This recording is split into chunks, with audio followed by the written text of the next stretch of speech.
Hello guys, welcome to my channel. Episode की शुरुआत रानी से होती है। वो अपना प्रोजेक्ट बनाने के लिए अंदर कमरे में जाती है। दादी कहती है कि वो हमारे सामने मजबूत बनने की कोशिश कर रही है। बिरजू कहता है कि वीर ने ये सब किया है, मैं अब उससे यहाँ पे नहीं आने दूंगा। वीर आता है। बिरजू कहता है कि यहाँ से जाओ, हम सब आपको रानी को चोट नहीं पहुंचाने देंगे। वीर कहता है कि ये हमारे बीच है, इससे दूर रहो। वीर अंदर आता है। दादी उसे रास्ते में खड़ी हो जाती है और कहती है प्लीज़, हम अब आपको रानी और हमें चोट नहीं पहुंचाने देंगे। वीर कहता है प्लीज़ मुझे एक बार बात करने दो काका, तुम मुझे जानते हो। दादी कहती है कि मैं तुमसे विनती करती हूँ, कृपया यहाँ से जाओ, हमें और बात नहीं करनी। वीर चला जाता है। रात में विक्रम कहता है कि वीर उसका फ़ोन नहीं उठा रहा है। राजेश्वरी कहती है कि उसने कहा कि वो रानी के पास जा रहा है।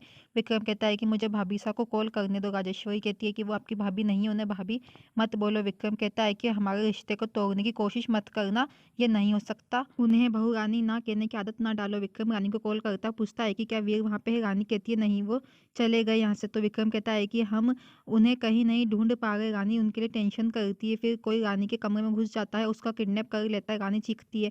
रानी बंधी हुई रहती है। वो वीर को देखती है, कहती है कि ये सब क्या है, क्या तुम पागल हो। विक्रम तुम्हारे लिए बहुत टेंशन में था, आप गुंडे हो या डॉक्टर। वो कहता है कि मैं भूल गया कि मैं डॉक्टर हूँ, मुझे शक हो रहा था कि मैं कौन हूँ। ये शराब पीना, चिल्लाना, गुस्सा। रानी कहती है कि किसी ने तुमसे ये सब करने के लिए नहीं कहा। वो कहता है कि ये सब तुम्हारी वजह से। रानी कहती है कि तुमने मुझे ये सब कहने के लिए किडनैप किया, अगर मेरे पापा को पता चल जाता तो वो क्या करते। वो कहता है कि तुम्हारे पिताजी। रानी कहती है क्या। वो कहता है कि मुझे खेद है, वीर नशे में है। वो कहता है कि चलो बैठो और बात करते हैं। रानी कहती है कि मेरी टीम को बर्बाद करना बंद करो। वो कहता है कि मुझे तुमसे बात करनी है। रानी कहती है कि तुमने सब कुछ खत्म कर दिया है, बात करने के लिए कुछ भी नहीं है। वो कहता है कि रानी प्लीज सुनो। वो उठता है और उसकी पेंट फट जाती है। रानी हंसती है। वो कहता है हाँ हंसो, मैं सबके लिए मजाक बन गया हूँ। रानी उसे फिर एक बैग देती है, कहती है कि इसे बांध लो। वो मना करता है। रानी कहती है कि तुम ऐसे ही रहोगे। फिर रानी उसे लपेट देती है। वीर कहता है कि तुम क्या कर रही हो। रानी फिर करती है। वीर रानी को पास खींचता है। रानी कहती है कि मैंने सोचा था कि एक दिन हमारे मतभेद खत्म हो जाएंगे, पर मैं गलत थी।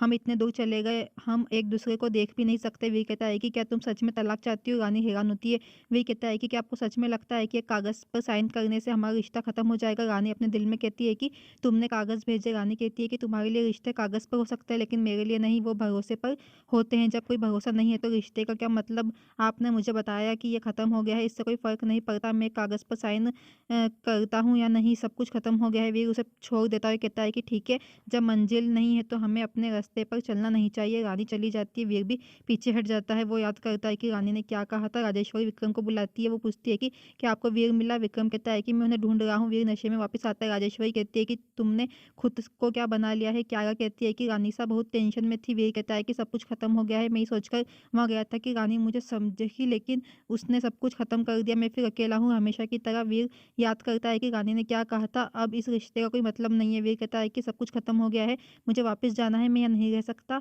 यहाँ कुछ नहीं बचा, प्लीज़ क्या आप मुझे माफ़ करेंगे। वो कहती है कि तुम ऐसा क्या क्यों कह रहे हो। वीर कहता है कि तुमने मेरी वजह से बहुत कुछ सहा। वो कहती है कि मैं तुम्हारी माँ हूँ, अपने कमरे में जाओ और फ्रेश हो जाओ। वो फिर चला जाता है। राजेश्वरी मुस्कुराती जय कहता है कि ये बहुत मज़ेदार था, आपकी प्लानिंग सफल हो गई। फिर रानी वापस आती है और याद करती है कि वीर ने क्या कहा था। वीर अपना बैग पैक करता है।